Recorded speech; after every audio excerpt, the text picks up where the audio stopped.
Bonjour les amis, j'espère vraiment que vous allez bien. Je suis hyper heureux de vous retrouver pour une nouvelle pensée du jour. Aujourd'hui, le thème pour vous messieurs, c'est la communication. Ah, c'est compliqué, hein? Ah ouais, j'ai discuté avec des femmes, j'ai discuté également avec des hommes. Communiquer dans un couple, dans une famille, c'est compliqué. Mais ne vous inquiétez pas, nous verrons quelques pistes pour vous aider aujourd'hui.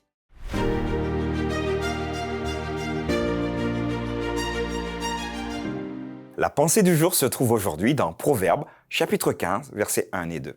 Une réponse douce calme la fureur, mais une parole dure excite la colère.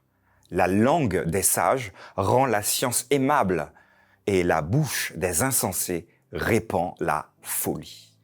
Voilà un texte qui pourrait nous interpeller s'agissant donc de la communication.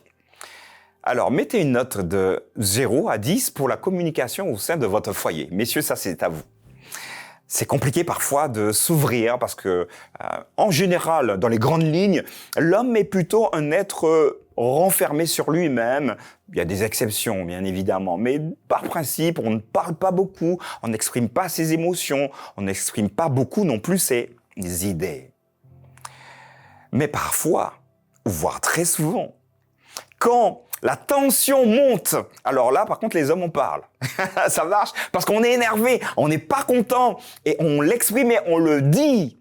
Certains vont le dire dans leur coin en claquant la porte, en s'écartant donc de la discussion volontairement.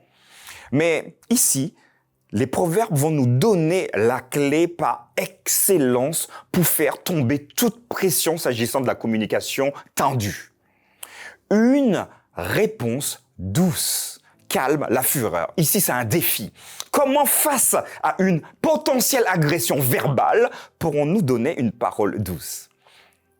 La solution est simple. C'est une prise de conscience de l'effet que ça peut produire sur nous et sur l'autre. La parole de Dieu nous dit qu'une réponse douce va calmer la fureur.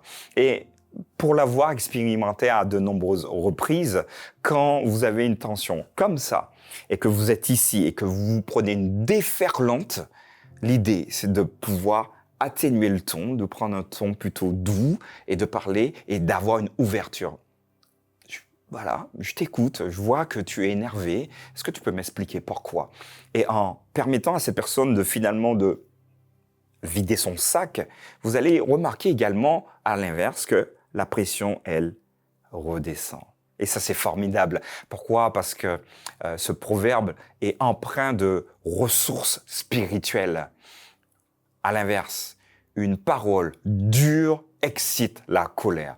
Face à quelqu'un qui vous agresse potentiellement verbalement, vous avez envie de l'agresser. Et c'est un réflexe totalement humain. Sauf que nos réflexes totalement humains sont dangereux. Je vous donne une deuxième clé, messieurs. Parfois, quand c'est tendu, on veut toujours répondre. On a toujours de la répartie. Mais il y a une phrase absolument importante que vous devez savoir, connaître, messieurs. On écoute pour comprendre l'autre et on n'écoute pas pour répondre à l'autre. Alors c'est fondamental. Mettez-le si vous voulez sur votre frigo.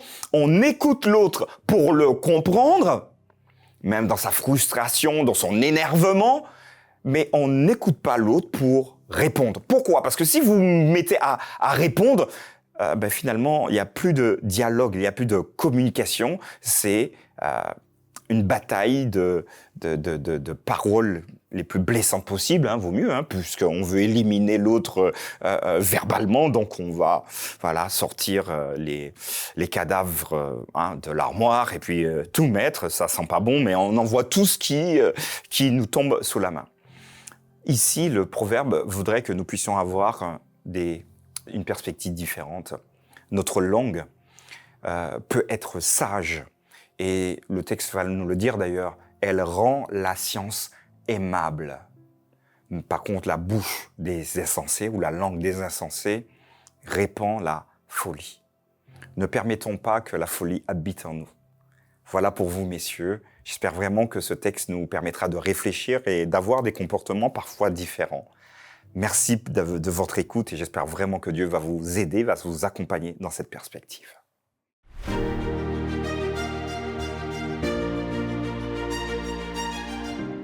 Voilà messieurs, on continue ensemble, donc soyez là demain, après-demain, on a encore des éléments à voir, spécialement pour nous, hein, les hommes. Les femmes, elles sont là, elles écoutent, elles disent ouais, mais c'est vrai, ah oui, il faut que je transmette ça à mon mari parce qu'il ne regarde pas la pensée du jour. Faites-le gracieusement, pas pour le provoquer bien évidemment, mais pour l'aider à la réflexion.